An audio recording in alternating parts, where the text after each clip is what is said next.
کچھ نہ کچھ دنیاوی نفع حاصل کر لیا تو ان 4 سزاؤں کے لیے تیار ہو جاؤ۔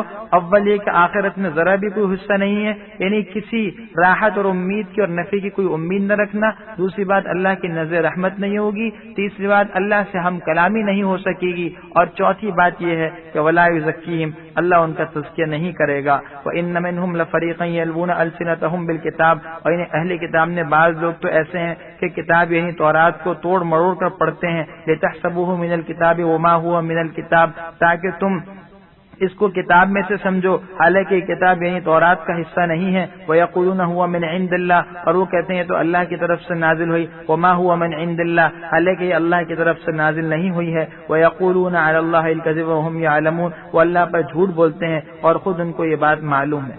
زبان توڑ مروڑ کر پڑھنے کا مطلب یہ ہے کہ اس میں تحریف کرتے ہیں، کچھ الفاظ اپنی طرف سے داخل کر دیے، الفاظ داخل نہیں کیے لیکن معنی غلط بیان کیے، اور وہی بات کہ جھوٹ کو ثابت کرنے کے لیے مزید قسم کھائی، گناہ در گناہ، جھوٹ الگ بولا، قرآن میں الگ تحریف کی، اور پھر اس کو صحیح ثابت کرنے کے لیے اس پر جھوٹی قسم کھائی۔ کتنے گناہ ہو گئے کہ جھوٹ الگ، تحریف الگ اور جھوٹی قسم الگ، اور سب سے بڑی بات یہ کہ اللہ پر افطرا، اللہ کی طرف ایسا کلام منسوب کر رہے ہیں جو اللہ کا نہیں ہے۔ ما کان لبشر ان یؤتیہ اللہ الکتاب والحکم والنبوہ، کسی بشر کو یہ شایع نہیں، اس کو یہ بات زیبا نہیں کہ اللہ اس کو کتاب دیں اور حکمت و دانائی دیں اور نبوت عطا کریں، ثم یقول للناس کنوا عبادا لی، پھر وہ لوگوں سے کہے کہ تم میرے بندے بن جاؤ، من دون اللہ، اللہ کو چھوڑ کر، ولکن کونوا ربانیین، بلکہ وہ نبی تو یہ کہتے ہیں کہ تم اللہ والے بن جاؤ، رب کی عبادت کرنے والے بن جاؤ،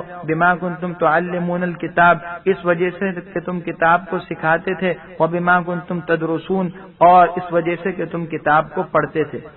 نبی کبھی اپنی عبادت کا دعویٰ نہیں کیا کرتے اور نہ لوگوں کو اس بات کی دعوت دیتے ہیں، نبی تو خدا کی عبادت کی طرف لینے کے لیے آتے ہیں۔ اور یہ بالکل واضح سی بات ہے کہ دنیا میں کوئی آدمی، کوئی حکومت کسی ایسے شخص کو ہرگز اپنا سفیر نہیں بنایا کرتی جس کے بارے میں ذرا سا بھی یہ خلش ہو کہ یہ حکومت کی پالیسیوں سے متفق نہیں۔ جو شخص 100% حکومت کی پالیسی سے، نظریات سے متفق ہوتا ہے، اسی کو اپنا سفیر بنایا جاتا ہے، دوسرے ملک میں بھیجا جاتا ہے۔ تو ایسے کیسے ممکن ہے کہ اللہ نبی کی صورت میں اپنا سفیر دنیا میں بھیجے اور وہ نبی معاذ اللہ کو دھوکہ دے جائے، اور وہ کیا کرے؟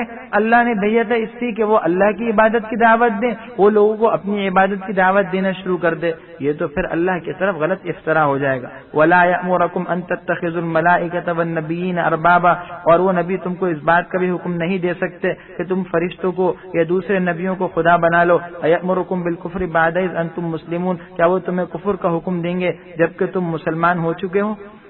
وَإِذْ أَخَذَ اللَّهُ مِيثَاقَ النَّبِيِّينَ، اور اس وقت کو یاد کیجئے جب اللہ نے انبیاء سے پختہ عہد لیا، لَمَا آتَيْتُكُم مِّن كِتَابٍ وَحِكْمَةٍ، کہ میں تم کو کتاب و دانائی عطا کروں گا، ثُمَّ جَاءَكُمْ رَسُولٌ مُصَدِّقٌ لِّمَا مَعَكُمْ، پھر جو کہ تمہارے پاس رسول آئیں گے جو تصدیق کریں گے ان کتابوں کی جو تمہارے پاس ہیں، تو عہد کیا لیا تھا؟ لَتُؤْمِنُنَّ بِهِ وَلَتَنصُرُنَّ، کہ تم ان پر ایمان لاؤ گے اور ان کی مدد تم نے کرنی ہوگی۔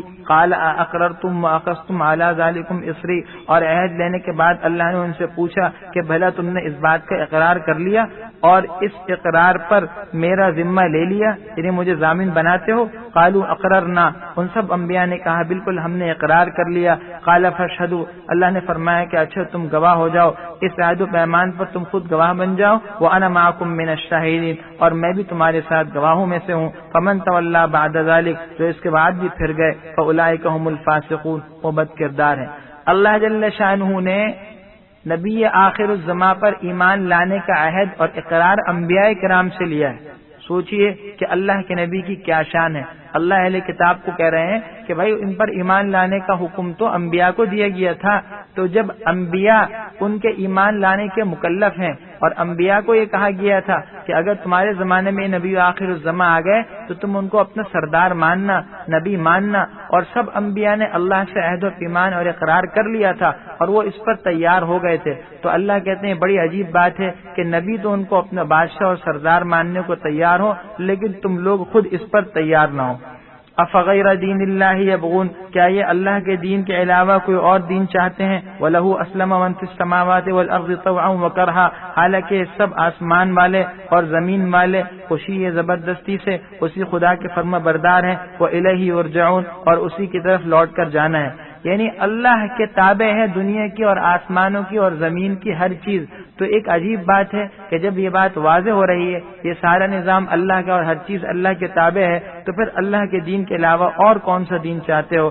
اللہ کے علاوہ کس کی اطاعت چاہتے ہو؟ قل آمنا باللہ، اے نبی آپ فرما دیجئے ہم ایمان لائے اللہ پر، وما انزل علینا، اور اس کتاب پر جو ہم پر نازل ہوئی، وما انزل علی ابراہیم و اسماعیل و اسحاق و یعقوب والاسباط، اور ان کتابوں اور صحیفوں پر جو حضرت ابراہیم و اسماعیل و اسحاق و یعقوب اور ان کے اولاد علیہم السلام پر نازل ہوئی، وما اوتی موسیٰ و عیسیٰ، اور ان کتابوں یعنی تورات و انجیل پر جو حضرت موسیٰ اور حضرت عیسیٰ کو عطا ہوئی، والنبیون من ربہم، اور اس کے بعد ان کے رب کی طرف سے دیگر انبیاء کو کتابیں ملی، لا نفرق بین احد منہم، ہم ان میں سے کسی میں کوئی فرق نہیں کرتے، یعنی ہم ان سب کو خدا کا رسول اور نبی مانتے ہیں، ان پر ان کی کتابوں پر ایمان لاتے ہیں، وَنَحْنُ لَهُ مُسْلِمُونَ، اور ہم اسی خدا کے فرما بردار ہیں۔ وَمَن يَبْتَغِ غَيْرَ الْإِسْلَامِ دِينًا، اور جو اسلام کے علاوہ کسی اور دین کا طالب ہوگا، فَلَن يُقْبَلَ مِنْهُ، تو حد سے ہرگز وہ دین قبول نہیں ہوگا، وَهُوَ فِي الْآخِرَةِ مِنَ الْخَاسِرِينَ، اور ایسا شخص آخرت میں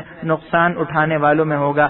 اللہ جل شانہ کیا آخرت میں کامیابی اور خسارے سے بچنے کی صرف اور صرف ایک صورت ہے کہ اسلام کو دین مانا جائے۔ اسلام کے علاوہ کسی بھی دین کا اگر پرچار کرو گے یا اس کے متبع بنو گے تو دنیا میں بھی رسوائی اور آخرت کا خسارہ۔ کیف یہدی اللہ قوما کفروا بعد ایمانہم، اللہ کیسے ہدایت دے سکتے ہیں ان لوگوں کو جو ایمان لانے کے بعد وشہدوا ان الرسول حق وجاءہم البینات، اور اس بات کے بعد کہ وہ اس بات کی گواہی بھی دے چکے کہ نبی پیغمبر برحق ہیں اور ان کے پاس واضح نشانیاں بھی آ گئیں، اس کے بعد یہ لوگ کافر ہو گئے۔ واللہ لا یہدی القوم الظالمین، اللہ ظالموں کو کبھی ہدایت نہیں دیتے۔ یہ اہل کتاب پہلے ایمان لا چکے تھے اور یہ دل سے خود اس بات کی گواہی دیتے ہیں اور پہلے اس کا اقرار کرتے تھے کہ یہ نبی برحق ہے۔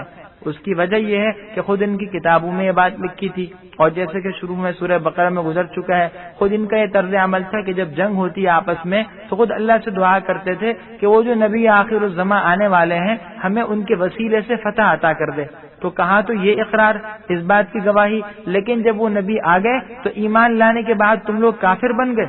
یہ تو ہدایت سے دور ہونے کی انتہا ہے، گمراہی کی انتہا ہے کہ ایمان کے بعد کفر اختیار کیا۔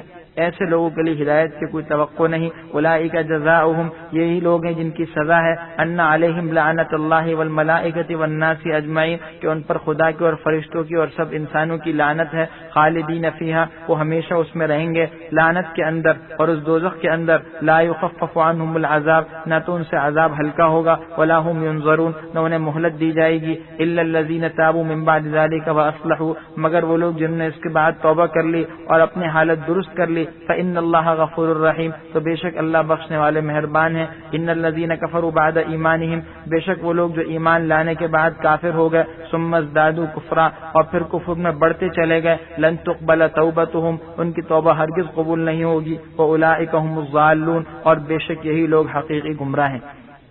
ایمان لے آئے تھے، نہ صرف یہ کہ ایمان سے پھر گئے، مگر ایمان سے پھرنے کے بعد بلکہ ایمان کے خلاف سازشوں میں بڑھتے چلے گئے، اپنے کفر کی سرکشی میں بڑھتے چلے گئے، تو اللہ جل شانہ نے اعلان کر دیا کہ یہ لوگ جو ہیں ان کی توبہ بھی قبول نہیں ہے جب تک کہ یہ اس دین پر واپس نہ آ جائیں۔ ان الذین کفروا وماتوا وهم کفار، بے شک جو لوگ کافر ہوئے اور کفر ہی کے حالت میں مرے، فلن يقبل من احدهم ملء الارض ذهبا ولا يفتدى به، تو ان میں سے کسی سے زمین بھر کے بقدر سونا بھی قبول نہیں ہوگا اگر وہ نجات حاصل کرنے کے لیے دینا چاہے۔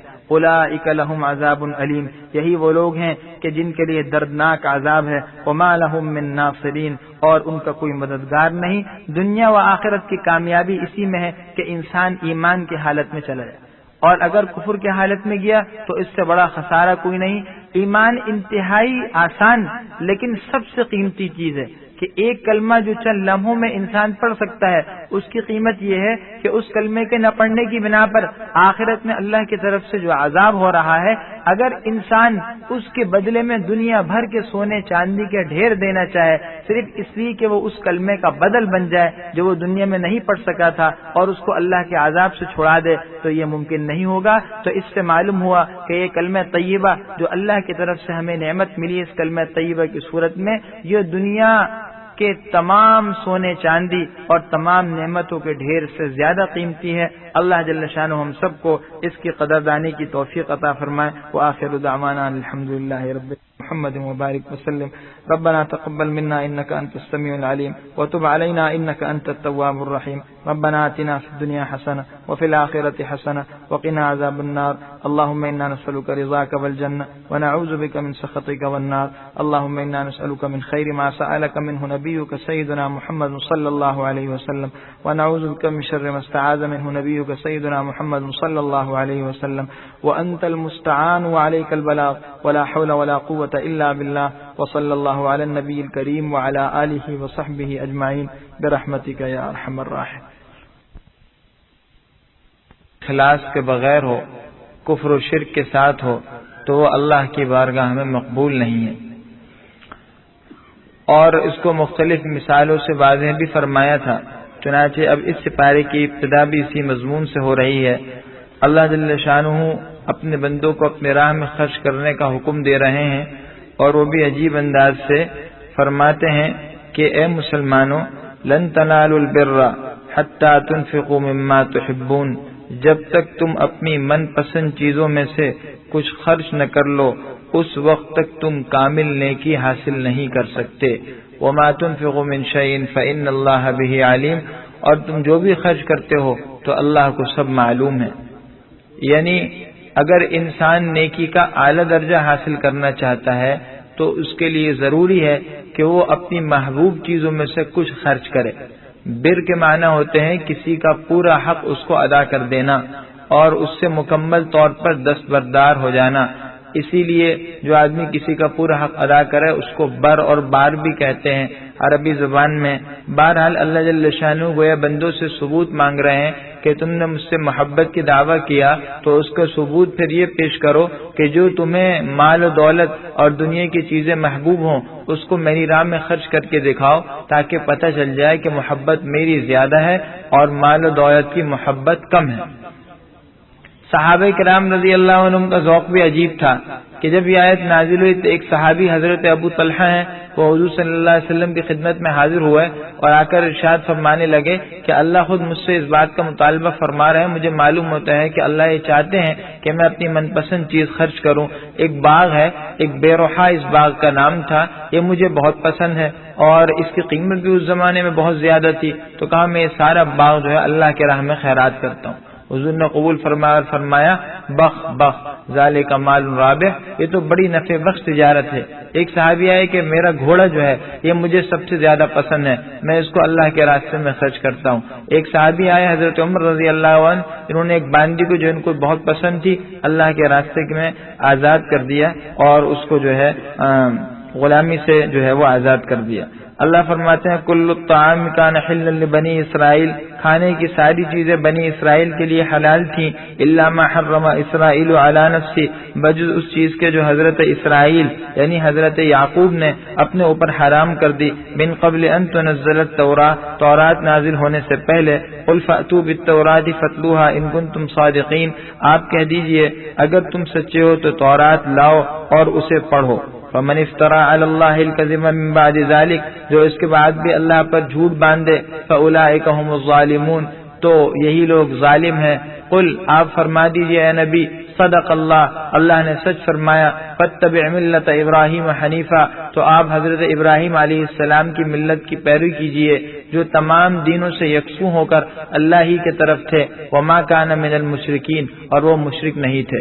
یہود نے جب قبلہ بدل گیا, بیت اللہ قبلہ بن گیا, تو حضور صلی اللہ علیہ وسلم سے جب مختلف مرتبہ بات چیت ہوئی تو انہوں نے یہود نے ایک بات یہ کہی کہ ہم ملت ابراہیمی پر ہیں.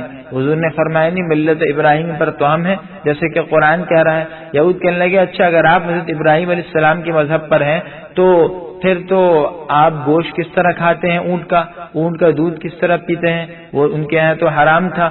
تو حضور نے بتایا کہ نہیں، یہ چیزیں ان کے حرام نہیں تھی، ان کے بعد حرام ہوئی ہیں، لیکن وہ اس بات کو نہیں مان رہے تھے، تو اللہ نے ان آیتوں میں اس بات کا واضح اعلان فرما دیا کہ تورات کے نازل ہونے سے پہلے جو حضرت موسیٰ علیہ السلام پر نازل ہوئی، اس سے پہلے یہ سب چیزیں حلال تھیں، اور حضرت ابراہیم علیہ السلام نے بھی ان چیزوں کو استعمال کیا ہے۔ البتہ یہ چیزیں حضرت یعقوب علیہ السلام نے اپنے اوپر حرام کیے۔ قصہ پیش آیا، یعقوب علیہ السلام عرق النساء کی بیماری میں مبتلا ہوئے، تکلیف بہت سخت تھی، اللہ سے منت مانی کہ اگر مجھے شفا یابی ہو گئی تو میں اپنی من پسند چیز کو جو ہے اپنے اوپر حرام کر دوں گا۔ چنانچہ جب ان کو شفا حاصل ہوئی تو ان کو اونٹ کا گوشت سب سے زیادہ پسند تھا، اس لیے انہوں نے اپنے اوپر حرام کر لیا۔ اور ممکن ان کی شریعت میں یہ حکم ہے کہ جس چیز کو نہ کرنے کی، حرام کرنے کی نظر مان لی جائے تو وہ چیز حرام ہو جایا کرتی ہے، اس لیے وہ حرام ہو گئی، اور ان کی شریعت میں بھی یہ حکم ہمیشہ ہمیشہ کے لیے حرام ہو گیا۔ تو اللہ نے بتا دیا کہ یہ چیزیں اس وقت حرام ہوئی ہیں، ابراہیم علیہ السلام تو ان سے بہت پہلے کے ہیں، اور ان کی شریعت میں یہ چیزیں سب حلال تھی، لہذا یہود کا یہ دعویٰ جھوٹا ہے کہ یہ چیزیں ابراہیم علیہ السلام بھی استعمال نہیں کرتے تھے۔ ان اول بیت وضع للناس للذی ببکۃ مبارک وہدی للعالمین۔ جب تحویل قبلہ ہوا تو یہود نے اپنے قبلہ یعنی بیت المقدس کی برتری ثابت کرنے کے لیے کئی باتیں کہیں، جس میں سے ایک بات یہ کہی کہ بیت المقدس پہلا قبلہ ہے، پہلا قبلہ بیت المقدس ہے، وہ پہلے بنا ہے، اور اسی طرح اور اس قسم کی باتیں کہیں کہ بیت المقدس تمام انبیاء کے قبلہ رہا، برکت اس میں زیادہ ہے۔ اللہ جل شانہ نے یہ آیات نازل کی، اور ان آیات نے واضح اعلان فرما دیا کہ نہیں، فضیلت بیت اللہ کو ہے۔ چنانچہ کئی طرح سے اس کی فضیلت بیان کی۔ سب سے پہلے یہی بات بیان کی کہ یہ سب سے پہلا گھر ہے جو مکہ میں تعمیر ہوا۔ بعض مفسرین کا کہنا ہے کہ اس دنیا میں سب سے پہلی تعمیر بیت اللہ کی ہوئی ہے۔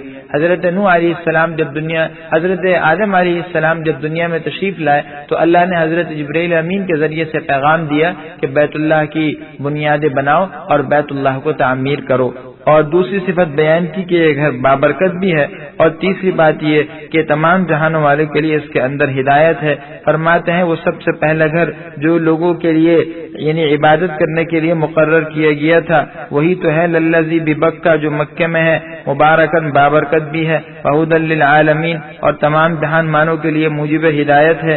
فیہ آیات بینات، اس میں بہت سی کھلی ہوئی نشانیاں ہیں۔ مقام ابراہیم، جس میں سے ایک حضرت ابراہیم کے کھڑے ہونے کی جگہ بھی ہے۔ ومن دخلہ کان آمنا، اور جو اس گھر میں داخل ہو گیا کان آمنا، تو وہ مأمون ہو جائے گا، وہ ہر خوف سے مطمئن ہو جائے گا۔ اللہ جل شانہ نے یہ واضح فرما دیا کہ ایک تو یہ کہ اس گھر میں بہت سی بابرکت چیزیں ہیں، آیات بینات ہیں۔ ایک مقام ابراہیم یعنی وہ پتھر جس پر حضرت ابراہیم علیہ السلام نے کھڑے ہو کر بیت اللہ کی تعمیر کی، اور اس میں ایک خاص صفت یہ تھی کہ وہ پتھر حضرت ابراہیم علیہ السلام کی منشا کے مطابق اور ضرورت کے مطابق اوپر نیچے ہو جایا کرتا تھا، تو یہ ان کا ایک طریقے سے معجزہ ہو گیا۔ اور وہ پتھر جس پر وہ کھڑے ہوئے اس کے نشانات اللہ کی طرف سے، ان کے پاؤں کے نشانات اس میں جمع ہوئے ہیں۔ اسی طرح وہاں میزاب رحمت بھی ہے بیت اللہ کے پاس، حجر اسود بھی ہے، ملتزم بھی ہے۔ یہ ساری کی ساری چیزیں ایسی ہیں جو برکت والی ہیں۔ اور ایک علامت، ایک خاص جو ہے اس کا امتیاز یہ بیان کیا اس جگہ کا کہ وہ جگہ جائے امن ہے، وہ جگہ بلکہ اس کے متعلق جتنے حدود حرم ہیں، جو آدمی اس میں چلے جائے گا مأمون ہو جائے گا، دنیا میں بھی وہ امن میں آئے گا کہ اس کو کسی قسم کا کوئی خوف نہیں، وہاں قتل و غارت گری نہیں ہو سکتی۔